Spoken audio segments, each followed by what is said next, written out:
할렐루야. 11월 30일 토요일 새벽 기도를 시작하겠습니다. 사도신경으로 우리의 신앙을 고백합니다. 나는 전능하신 아버지 하나님 천지의 창조주를 믿습니다. 나는 그의 유일하신 아들 우리 주 예수 그리스도를 믿습니다. 그는 성령으로 잉태되어 동정녀 마리아에게서 나시고 본디오 빌라도에게 고난을 받아 십자가에 못 박혀 죽으시고 장사된 지 사흘 만에 죽은 자 가운데서 다시 살아나셨으며 하늘에 오르시어 전능하신 아버지 하나님 우편에 앉아 계시다가 거기로부터 살아있는 자와 죽은 자를 심판하러 오십니다. 나는 성령을 믿으며 거룩한 공교회와 성도의 교제와 죄를 용서받는 것과 몸의 부활과 영생을 믿습니다. 아멘. 찬송가 105장 찬양하시겠습니다. 찬송가 105장입니다.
하나님 말씀은 신약성경 요한계시록 6장 1절부터 17절까지 말씀입니다.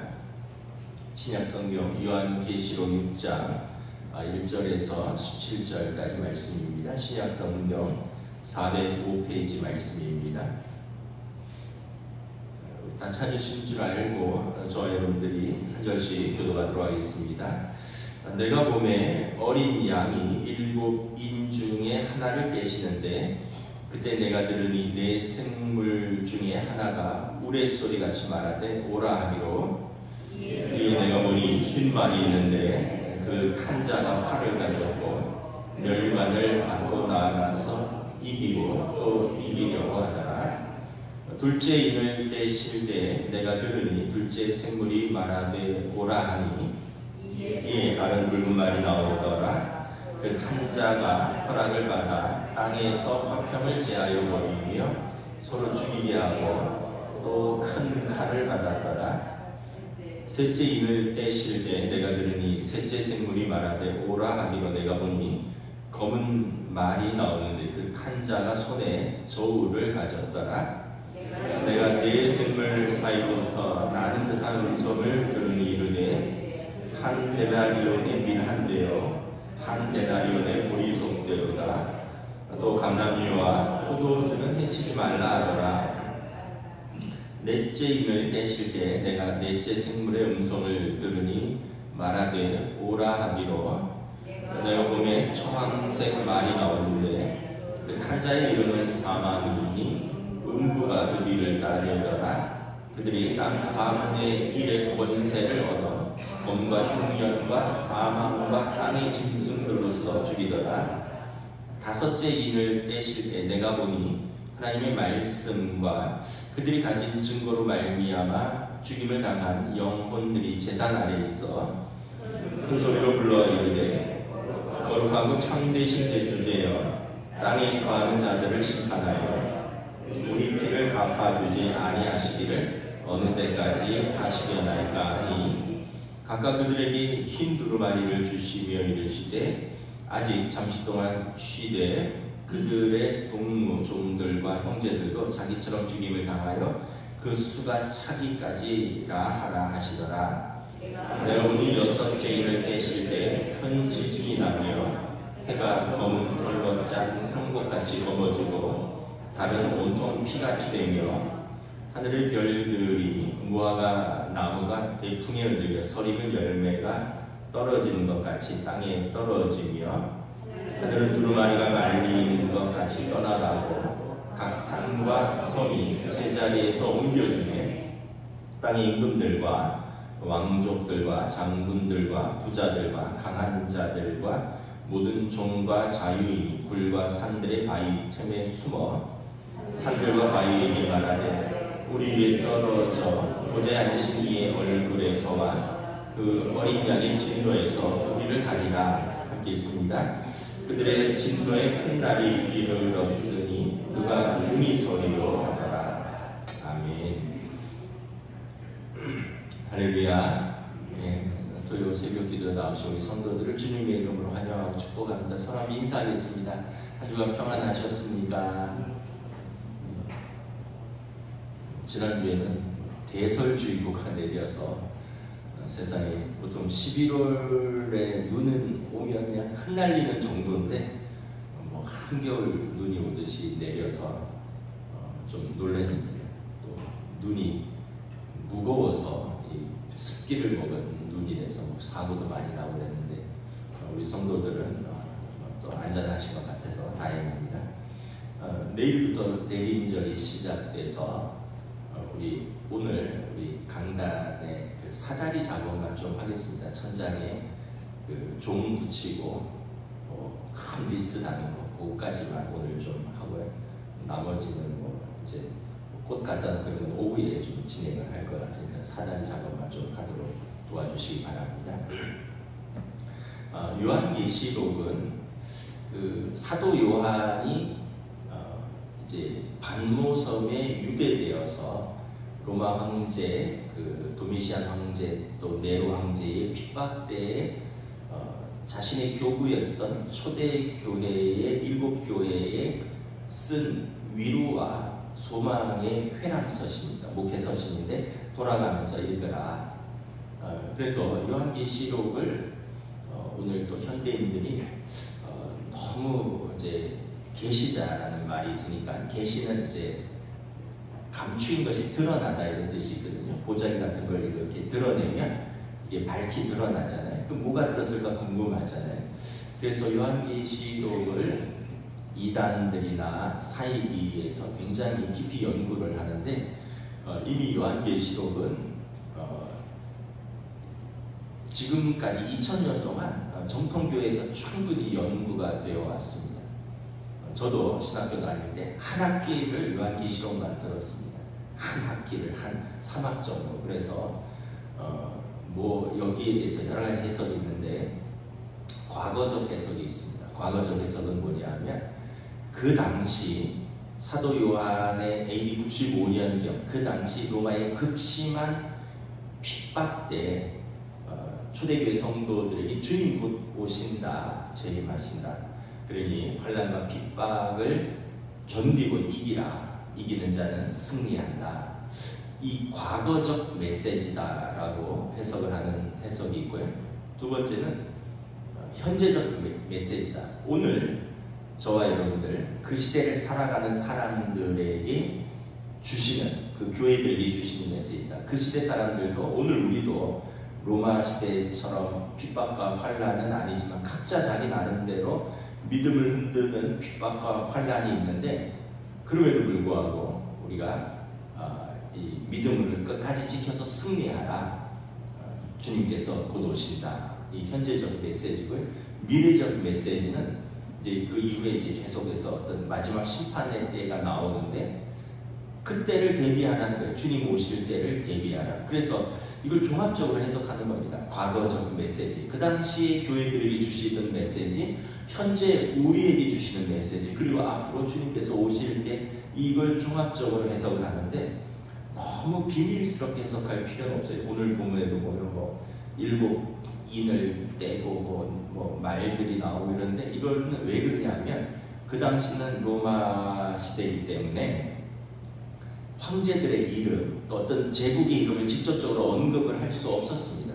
그러다 보니까 그 나라들, 그 황제들을 상징하는 어떤 동물, 색깔, 숫자를 쓰는 거지.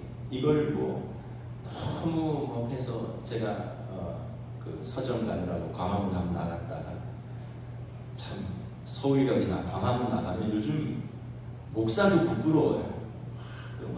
할아버지 할머니들이 선글라스 쓰시고 앞뒤에 뭐 판 매달고 주님 곧 오신다고 하면서 짐승의 숫자 666을 받지 마라 막 이러면서 북을 치고 뭐 나팔을 불고 이 메가폰을 잡고 하고 이러는데 제가 볼 때는 이건 거의 소음 수준이고요. 목사도 부끄러우니 여러분 성도들은 얼마나 부끄러울까. 하다못해 안 믿는 사람들은 이제는 이 기독교와 그런 광화문이나 서울역에서 이상하게 집회하는 분들과 동일시하면서 우리를 굉장히 무지몽매한 집단 내지는 몰상식한 사람들로 생각을 한다는 거죠. 이게 이제 어떤 요한계시록의 잘못된 해석에서 오는 또 이단과 사이비의 잘못된 가르침도 있고 또 교회가 어떤 다른 것에 휩쓸리면서 그런 부분들도 있고 그래서 요한계시록을 이미 아까 말씀드렸다시피 2000년 동안 종교개혁 시대부터 해서 교회가 꾸준히 연구한 건강하고 전통적인 가르침이 있다는 거예요. 결론은 이런 거예요. 성도가 지금은 핍박과 환난을 당하나 담대하라. 주님 오시면 세상은 심판을 받고 성도는 구원의 면류관을 얻는다. 끝까지 인내하고 승리하자. 우리 그런 것 같은 거죠. 월드컵 때 2002년에 우리가 그 뭐 스페인 이길 줄, 포르투갈 이길 줄, 뭐 이탈리아 이길 줄 어찌 알았겠습니까? 근데 지금은 이렇게 다 웃으면서 보지만 그때는 막 집에서 뭐 교회에서 어디 광장에서 막 보다가 막 선제골 먹고 막 가슴 졸이고 막 땅을 치다가 마지막에 뭐 골든골 넣고 뭐 설기현이 동점골 넣고 뭐 안정환이 뭐 역전골 넣고 뭐 이런 거 보면서 막 했던 것처럼 지금은 결과 알잖아요. 그러니까 요한계시록은 오늘 우리에게 이런 거예요. 한국 축구 역전승한 거, 한국 야구 한일전 약속의 8회에 역전할 거니까 가슴 떨리는 일들도 많고 힘든 일도 많지만 담담하게 끝까지 믿음의 경주를 달려가라. 마지막에 하나님께서 성도를 높이신다. 마지막에 주님께서 오셔서 세상을 심판하신다. 그때 믿음을 지킨 자들은 구원을 얻는다. 이 메시지로 일관됩니다. 그래서 너무 하나하나의 어떤 숫자, 하나하나의 메시지, 하나하나의 어떤 상징들을 너무 깊이 하려고 하실 필요 없고요. 그냥 이 전체적인 메시지, 지금은 환난과 핍박이 있으나 주님 오실 때 심판과 구원이 있으니 끝까지 믿음을 지키라. 이 메시지에서 벗어나시지 않으면 됩니다. 무슨 몇 명의 숫자가 차기까지 숫자를 받아야 된다, 받지 말아야 된다, 이런 거에 하면 완전히 그대로 이단으로 가는 거죠. 오늘부터가 사실은 좀 어려운 해석입니다. 7인의 재앙이 있고요. 그리고 인을 하나씩 하나님의 보좌와 그 앞에 있는 어린 양이 인공된 두루마리를 뗍니다. 그래서 첫째 인을 떼고 둘째 인을 떼고 셋째 인을 떼고 넷째 인을 떼고 다섯째 인을 떼고 여섯째 인을 떼고 일곱째 인을 뗄 때마다 재앙이, 마지막 심판 때 재앙이 펼쳐지는데, 마지막 일곱째 인을 뗄 때 이때는 7 나팔이 울려 퍼집니다. 그리고 하나하나 첫째 나팔, 둘째 나팔, 일곱째 나팔이 울려 퍼질 때 7 대접이 쏟아집니다.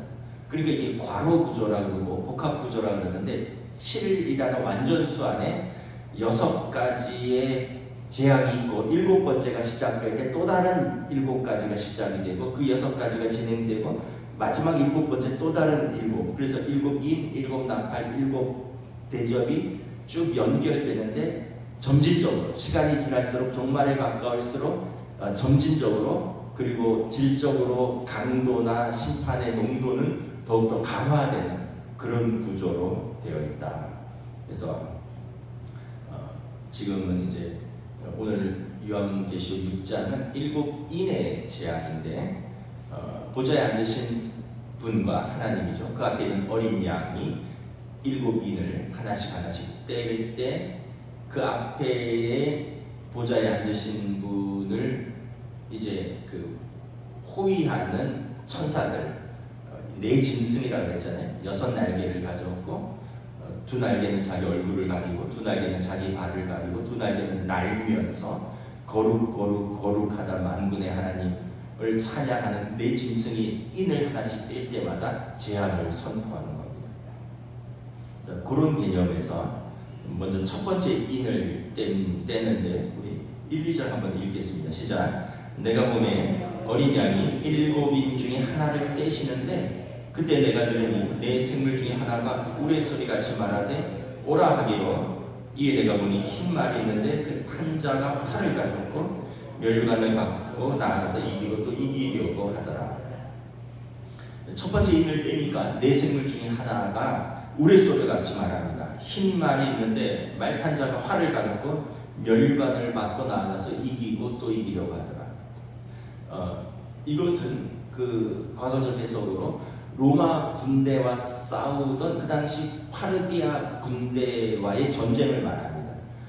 로마 군대가 거의 다 승전을 했는데 딱 하나 파르디아의 군대와 전쟁에서 승리하지 못하는데, 이 파르디아 군대의 특징은 주의관들이 전장을 흰 말을 타고 누비고 명사수입니다. 활들을 쏘는데 로마 군인들이 벌벌 떨었다는 거죠. 그래서 로마 군대를 이기고 또 이기는 흰 말을 타고 활을 탄 군대들이 나타난다는 거예요. 이건 이제 국제적인 전쟁을 말하는 겁니다. 예수님께서 재림의 징조로 나라와 민족들이 일어나서 서로 나라와 민족을 친다 라고 말을 했죠. 그럼 이게 아까 과거적인 해석으로 로마 군대가 파르디아 군대와 싸워서 그 전쟁을 말한다면 현재적으로는 뭐겠습니까? 지금도 여러분 곳곳에서 전쟁이 일어나잖아요. 러시아와 우크라이나가 전쟁이 있고 또 뭐 이스라엘과 이란, 이스라엘과 하마스의 전쟁들이 있죠. 이게 다 정복 전쟁이죠. 어떤 이기심으로 인한 전쟁들, 서로 활을 쏘고 서로 미사일을 날리고 서로 이제 죽이고 죽이는 전쟁들이 일어난다. 이게 첫 번째 종말의 때에 일어나는 현상들입니다. 지금 종말이 가깝다라는 것을 그때도 느끼고 있고 지금도 느끼고 있고요. 주님 오실 때까지 우리는 항상 종말이 가깝다라는 걸 느끼는 거예요. 자, 두 번째 임을 뗍니다. 3절, 4절 읽습니다. 둘째 임을 떼실 때에 내가 들으니 둘째 생물이 말하되 오라 하니 이에 다른 붉은 말들이 나오더라. 그 탄자 허락을 받아 땅에서 화평을 제하여 버리며 서로 죽이게 하고 또 큰 칼을 받았더라. 둘째 인을 떼니 둘째 짐승이 말을 합니다. 붉은 말들이 튀어나오는데 서로 큰 칼을 가졌더라. 붉은 말들은 붉은 피를 상징하는데 큰 칼을 가졌다는 것은 지금 로마에서 일어나고 있는 내전들입니다. AD 68년에서 69년 무려 1년 사이에 로마에서 3번의 황제 암살 시도가 있었습니다. 갈바, 오토, 비텔리우스 3명의 황제가 왕이 찬탈을 기도한 암살 행위가 일어났다는 거죠. 뭐 우리가 알다시피 로마 제국은 세워지면서부터 이제 계속해서 암살, 시저가 브루투스에게 암살당하고 또 뭐 옥타비아누스가 또 뭐 이런 계속해서 암살. 그래서 그 시대의 과거적 해석으로 내전과 내란과 혁명과 왕위 찬탈 이런 행위들이 있고 예수님께서도 재림의 징조로 난리의 소문을 들을 것이다. 현대적으로 해석하면 여러분 현대에도 얼마나 많은 내전들이 있었습니다. 동족과 동족들, 보스니아 내전이라든가 소말리아 내전 같은 거, 캄보디아 내전 같은 거, 이 자기 백성이 자기 국민들을 죽이는 겁니다. 그 외에도 민족과 민족이 뭐 유대인이 무려 3년 사이에 600만이 학살을 당했죠. 제가 잠깐 그 기록을 봤는데 너무 잔인하게 구덩이를 유대인들이 파괴하고요. 줄을 쫙 세우고 총을 쏴서 죽이면 구덩이에서 떨어진 사람도 있고 안 떨어진 사람이 있잖아요. 다음 줄에 선 유대인들에게 앞에 죽은 사람들을 구덩이에 밀어 넣으라고 해요. 그리고 자기들은 그 앞에 무릎 꿇고 세워두고 또 총 쏘고 떨어진 사람도 있고 안 떨어진 사람 다음 줄 사람들이 또 밀어. 이게 얼마나 여러분 두렵고 공포겠습니까? 그런 다음에 마지막 구덩이를 메우는 것은 또 유대인들이 하게 됩니다. 나중에 이게 종전으로 가서 나치 독일이 이게 전범으로 재판받을까봐 두려우니까 또 유대인들을 동원해서 그 구덩이들을 파헤칩니다. 그리고 거기에다가 기름을 붓고 불을 지르는 거예요. 이걸 자기들이 손해를 묻히기 싫어서 자기들이 죽이고 살려둔 그 유대인들을 통해서 하는 거예요. 나중에는 이제 그 전쟁이 이제 점점 심해지면서 기름이 모자라니까 휘발유가 모자라니까 그냥 타다만 걸 그대로 덮기도 하고 뭐 그런 것뿐만 아니라 여러분 우리도 6.25 전쟁 통해서 얼마나 우리도 거의 100만 가까이 사상자가 있어도 지금 뭐 하여튼 전 세계가 그렇다는 거죠. 그래서 내란과 내전과 내전이 있다. 전쟁과 전쟁이 있다.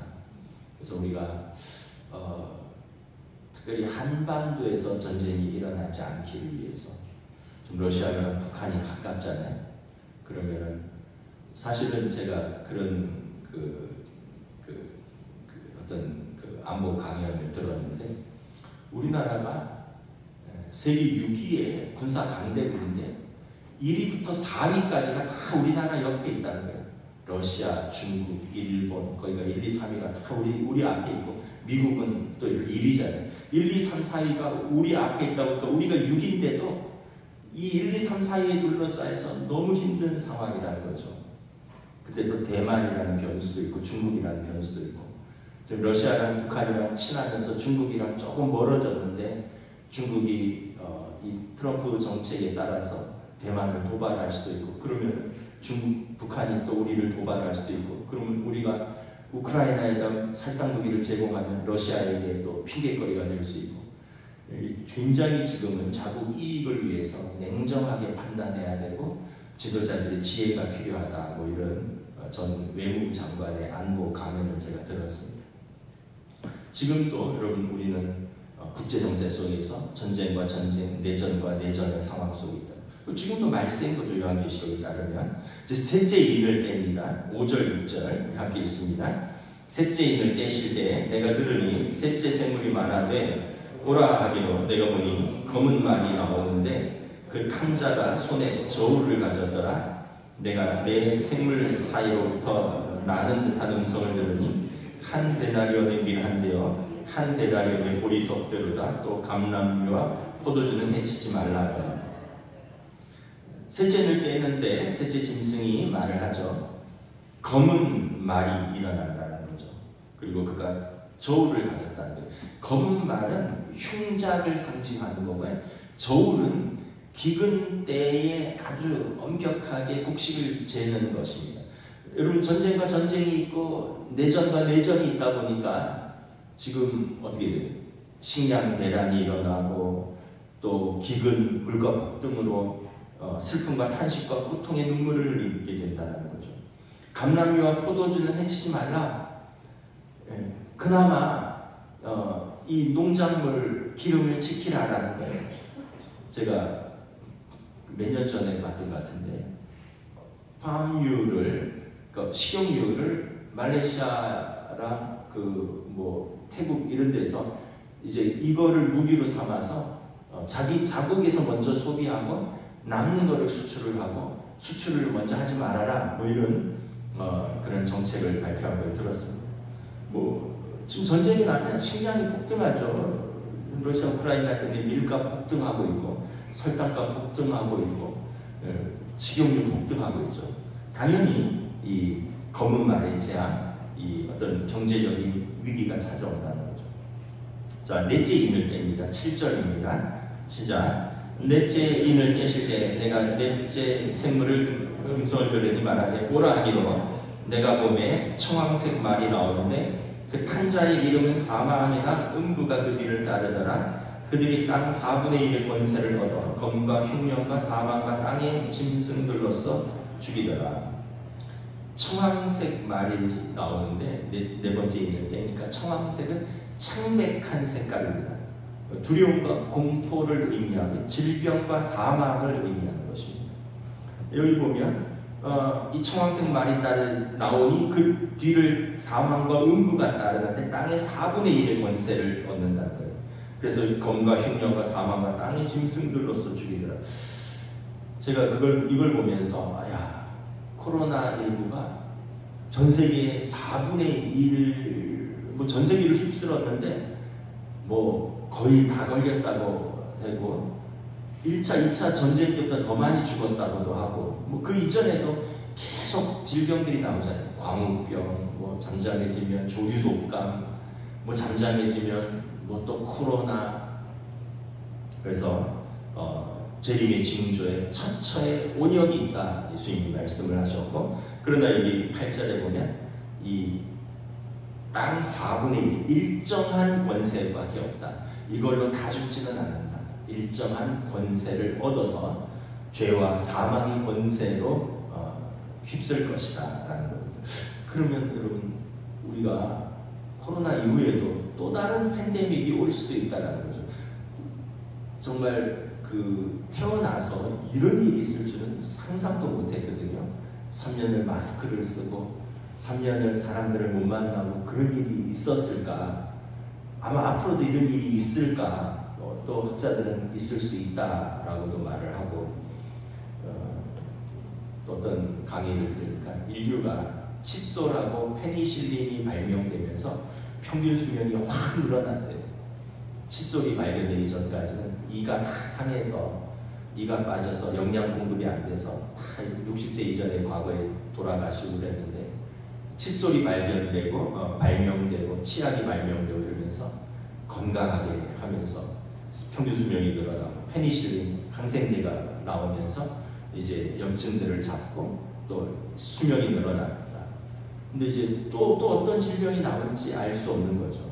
그래서 이런 모든 것들도 다 어떻게 보면 우리가 예상하지 못한 종말의 증거들이다. 이제 다섯째 인을 냅니다. 다섯째 인을 넷째 인까지는 짐승들, 네 보좌 앞에 있는 네 짐승들이 말을 했지만 다섯째 인부터는 이제 짐승들이 아니라 이제 다른 내용들이 나옵니다. 9절, 10절, 11절 함께 읽겠습니다. 시작. 다섯째 인을 떼실 때 내가 보니 하나님의 말씀과 그들이 가진 증거로 말미암아 죽임을 당한 영혼들이 제단 아래에 있어 큰 소리로 불러 이르되 거룩하고 참되신 대주제여 땅에 거하는 자들을 심판하여 우리 피를 갚아주지 아니하시기를 어느 때까지 하시나이까 하니 각각 그들에게 흰 두루마리를 주시며 이르시되 아직 잠시 동안 쉬되 그들의 동무종들과 형제들도 자기처럼 죽임을 당하여 그 수가 차기까지 하라 하시더라. 다섯째 인을 임봉하니 이 순교자들의 탄원이 이어집니다. 하나님의 말씀과 또 자신들의 믿음 때문에 핍박당하고 죽임당한 영혼들이 제단 안에서 심판을 탄원하는 기도를 드리는 겁니다. 그들은 땅에 거하는 자들을 심판하시고 순교자들의 피를 갚아주시기를 기도합니다. 그런데 보좌에 앉으시니까 순교자들에게 흰 두루마리를 주십니다. 생명의 두루마리거든요. 그리고 때가 차기까지 잠시 기다리라. 그러니까 아직도 계속 순교자들의 그 피와 수가 차고 있다는 거예요. 그러나 기다리라. 반드시 주님의 때가 올 것이다. 그리고 그들에게는 이미 흰 생명의 두루마리가 주어졌다. 흰 생명책이 주어졌다라는 거예요. 그러니까 우리가 하나님께 신원하심을 맡기고 우리가 현재 고난이 있지만 심판이 있지만 반드시 주님께서 우리의 탄원을 들으시고 하나님께서 공의로 세상을 심판하시는 것을 기다리는 겁니다. 하나님의 때가 차기까지. 그리고 여섯 번째 인을 뗍니다. 우리 12절부터 17절 교도하겠습니다. 내가 보니 여섯째 인을 떼실 때 큰 지진이 나며 해가 검은 털로 짠 상복같이 검어지고 달은 온통 피같이 되며 하늘의 별들이 무화과 나무가 대풍에 흔들려 설익은 열매가 떨어지는 것 같이 땅에 떨어지며 하늘은 두루마리가 말리는 것 같이 떠나가고 각 산과 섬이 제자리에서 옮겨지매 땅의 임금들과 왕족들과 장군들과 부자들과 강한 자들과 모든 종과 자유인이 굴과 산들의 바위틈에 숨어 산들과 바위에게 말하되 우리 위에 떨어져 보좌에 앉으신 이의 얼굴에서와 그 어린 양의 진노에서 우리를 가리라. 그들의 진노의 큰 날이 이르렀으니 누가 능히 서리요 하더라. 여섯 번째 두루마리 인을 해제하니까 종말의 상황, 하늘의 이상이 펼쳐집니다. 이날은 재림의 날입니다.